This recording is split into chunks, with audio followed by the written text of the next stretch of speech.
Sri Kapil Sibal. Thank you, Chairman, sir. I rise to oppose the bill and thank you for this opportunity to participate in this debate. मैं थोड़े संक्षेप में कुछ मुद्दे उठाना चाहता हूं, कोई विवादित बात नहीं करूंगा। समझ लीजिए कि मेरे पास कुछ संपत्ति है, मेरी प्रॉपर्टी है। मैं हिंदू हूं या मुसलमान हूं या ईसाई हूं या सिख हूं, मैं उसको चैरिटी में देना चाहता हूं, तो कौन उसको रोक सकता है? कोई नहीं रोक सकता। और इतिहास में जो ये बात आपके सामने रखना चाहता हूं कि there was a right of non Muslims also to make a वक्फ, और 1954 में और 1995 में जो प्रावधान लाया गया उसमें यह लिखा गया कि केवल मुसलमानों को वक्फ बना सकते हैं, कोई और नहीं बना सकता, प्रॉपर्टी नहीं दे सकता। और 2013 में जो संशोधन लाया गया, ये जो रोक थी वे खत्म हो गई।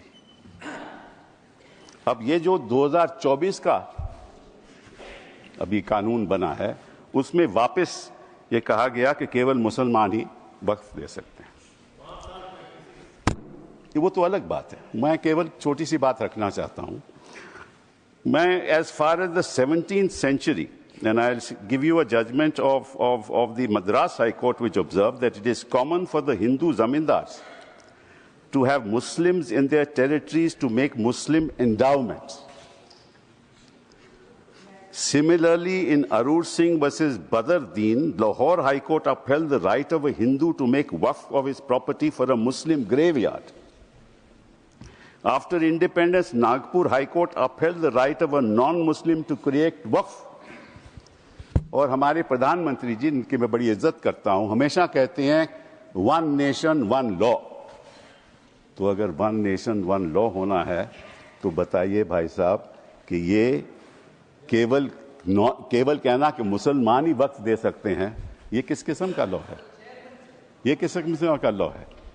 और ये भी कहना कि मुसलमान को पहले 5 साल मुसलमान बने फिर तय करना होगा कि तुम वक्फ दे सकते हो कि नहीं।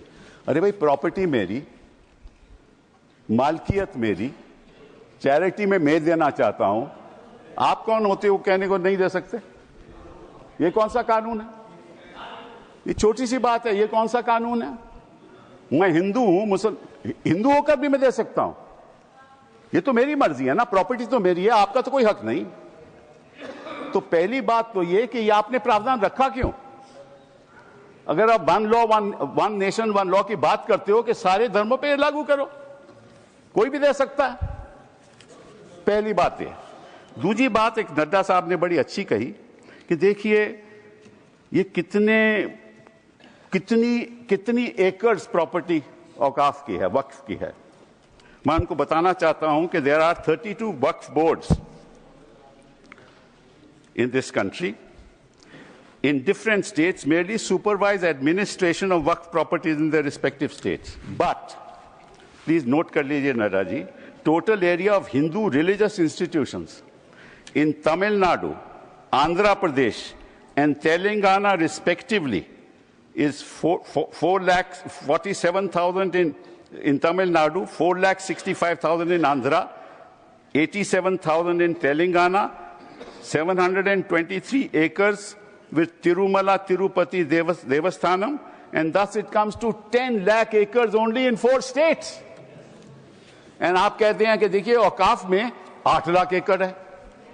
अरे भैया, आपके हिंदू टेम्पल्स में भी इतनी संपत्ति है, वहां आप क्या कर रहे हो?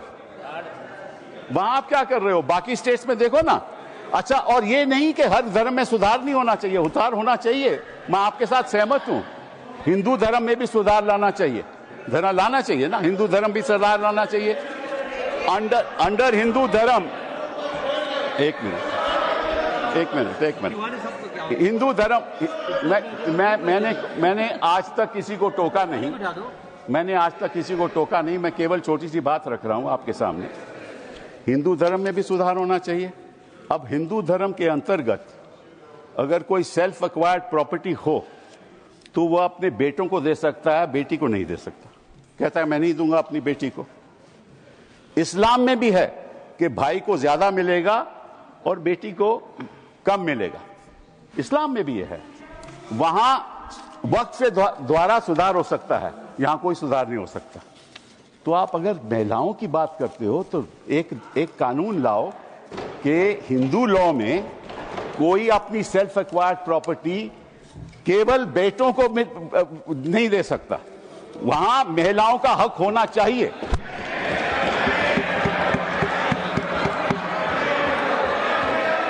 और आप हमें ये आश्वासन दो,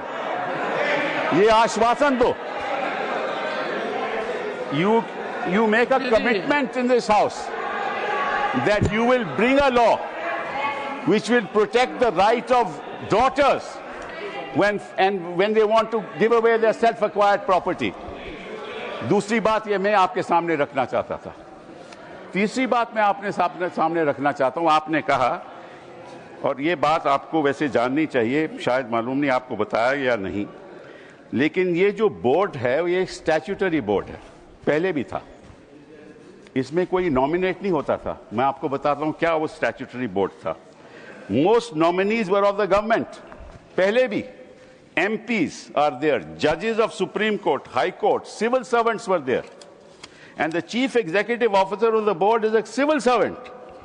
Government can give directives to the board and even supersede it. Tribunal members are nominated by the government. ये तो पहले स्थिति थी। तो अगर सरकारी यहां नियुक्ति थी तो गलत कौन काम कर रहा था? आपने उसको क्यों सुपरसीड किया? सब नॉमिनी क्यों आपने रखवा लिए?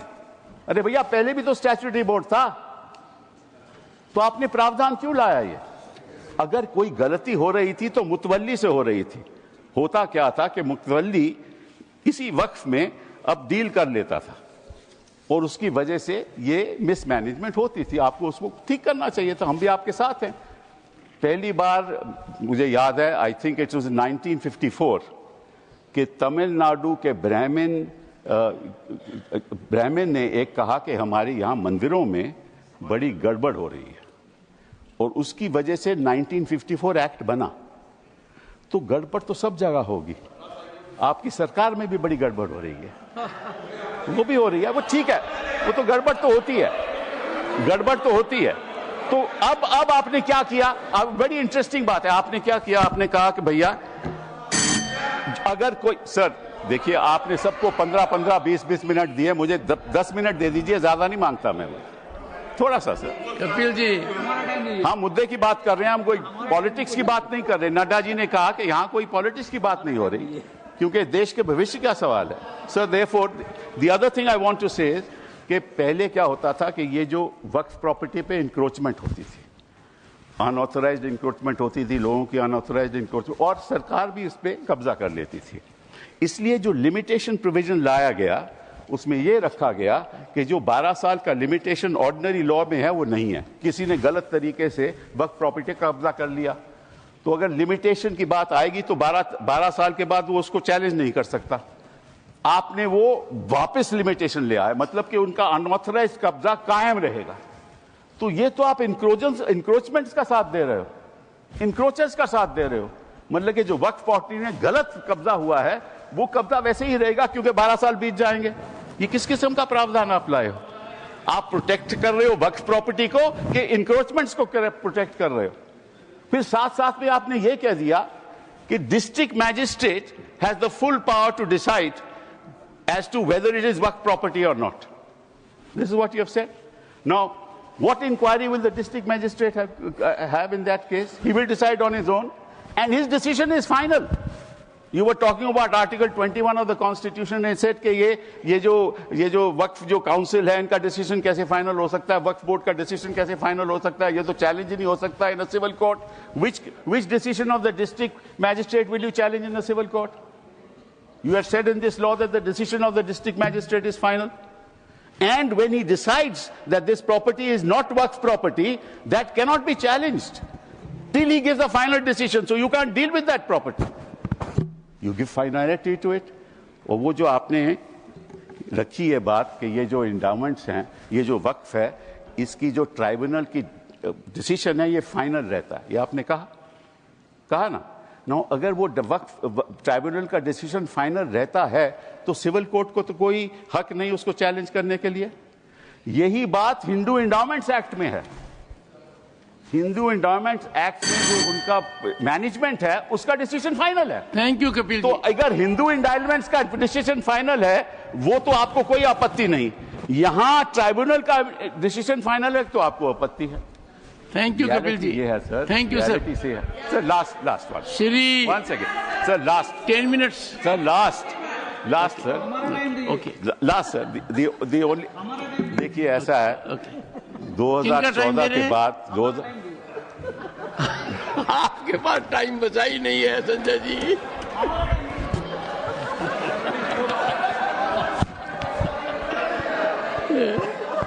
Kapil ji, sir just give me a minute. Honourable members, just 1 second, Kapil ji, one second, sir. 1 second. What is the fact of the matter is the problem. 1 second, Kapil ji. The Honorable Parliamentary Affairs Minister. Sure. मैंने honourable chairman sir, पिछली बार भी कपिल सिब्बल जी जब यहाँ बोले थे तो मैंने कहा था कि सीनियर एमपीज बैठ के हमारे साथ में डिबेट डिस्कशन में हिस्सा लेगा तो हम लोग अच्छा लगता है।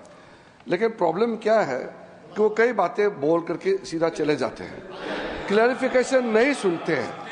उनके बोलने से पहले 1-2 लोग बोलते हैं तो वो जरूर सुनते हैं, मगर उसके बाद वो कुछ ऐसा सवाल रख करके चले जाते हैं, फिर वो सुनने के लिए बैठता नहीं।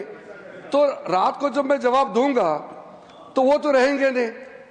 तो इसका ऐसे परिस्थिति में मुझे क्या करना चाहिए सर, आप बताइए, क्योंकि ये तो बड़ा समस्या हो गया सर। कपिल जी, एक मिनट, 1 सेकेंड सर, जैसे कि उन्होंने बड़ा, क्योंकि उससे सीनियर होने के नाते उसका सूझबूझ समझ, उसका इंटेलेक्ट को तो मैं चैलेंज नहीं कर सकता हूं, लेकिन जैसे कन्फ्यूजन बात करके चला गया। उन्होंने 4 स्टेट का रिलीजियस जो लैंड है उसको वक्फ का साथ में कंपेयर करके कन्फ्यूजन करके चला गया। वक्फ प्रॉपर्टी रिलीजियस प्रॉपर्टी नहीं होता है, वक्फ प्रॉपर्टी अलग है, वो सिविल है। यहां उन्होंने एग्जाम्पल गलत देख के चला गया। फिर बोलता है कि मेरा जमीन मेरा प्रॉपर्टी है। आप कौन होता है कानून बनाने वाला? मैं इसलिए बोल रहा हूं कि वो चले जाएंगे। वो सर नहीं, डॉक्टर अभिषेक सिंह भी चले गए हैं। अभिषेक जी तो चले गए, अब मैं क्या करूं, रोक नहीं सकते सर। वापस आएंगे क्योंकि विप है, because of whip he will come वापस सर। तो जैसे कि सर मैं इसलिए बोल रहा हूं चेयरमैन सर, जैसे कि उन्होंने कहा कि जमीन मेरा है, तुम कौन होता है कानून बनाने वाला? तो जब कोई ट्रस्ट बनाता है तो ट्रस्ट को कौन चलाते हैं, उसका निगरानी कौन करता है? Charity commissioner. तो आप बोलेंगे कि मैं हिंदू हूं, मैं हिंदू एक ट्रस्टी हूं, तो चैरिटी कमिश्नर में तुम मुस्लिम नहीं आ सकते हो, क्रिश्चियन नहीं आ सकते। ऐसे हो सकता है कि इस देश में देश कानून से चलता है।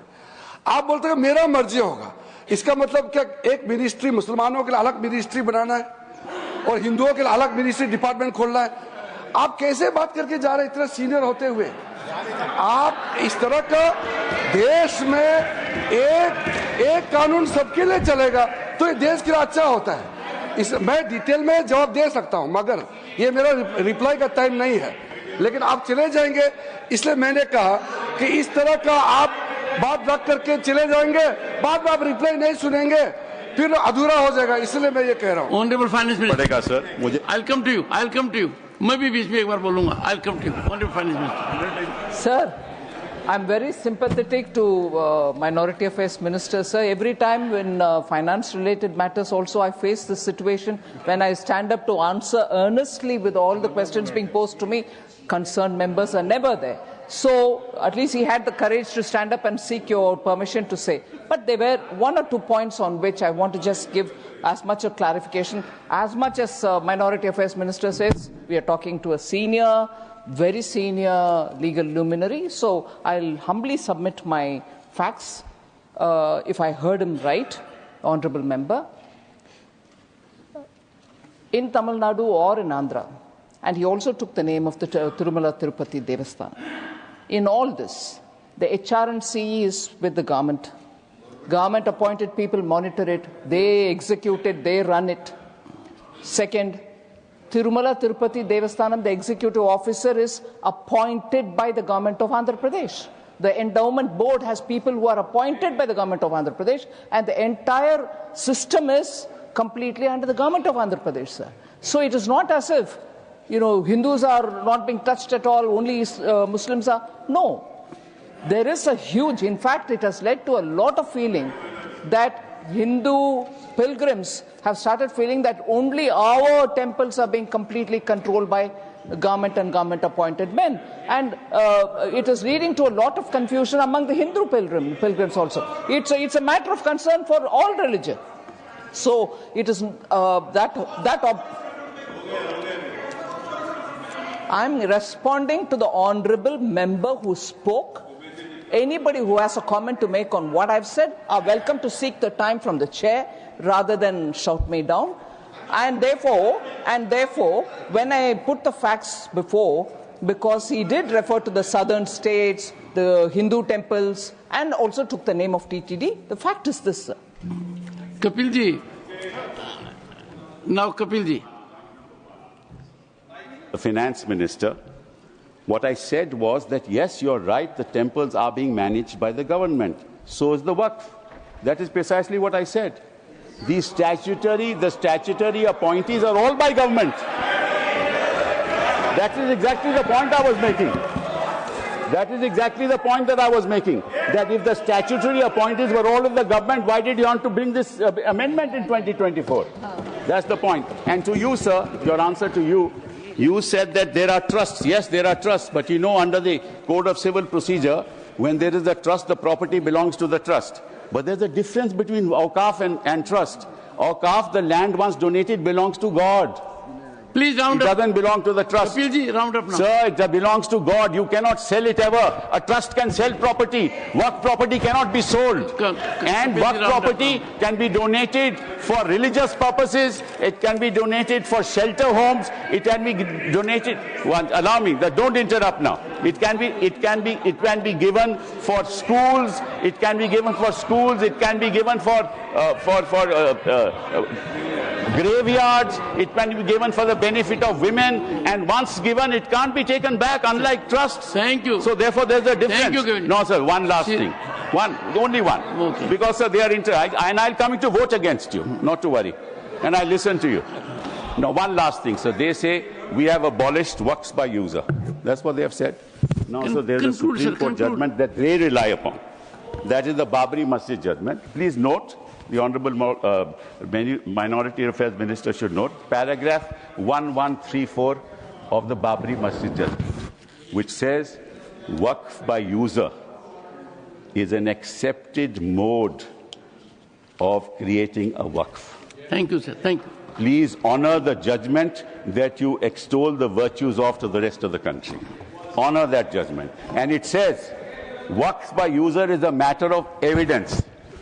And in fact, Waqf by user is established pursuant to the board, that is the board, statutory board, sending out special people who are assessors as to whether, in fact, this is an actual Waqf or not. Thank you, Kapilji. And these are specialists. Thank you.